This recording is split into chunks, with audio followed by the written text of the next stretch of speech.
Much time. With parents who couldn't wait to get me out of the house. You are destined for greatness. That was a lot of expectation to place on an 8-day-old. Turns out another family in the Glaupunk quadrant had a very similar idea. That was the day I met Mr. Goody Two-Shoes. And our glorious rivalry was born. Our battles quickly got more elaborate.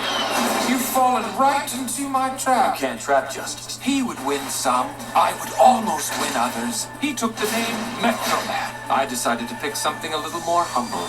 Megamind. Incredibly handsome master of all villainy. Woo! This year. All right. Put your hands in the air. Yeah! Metro City!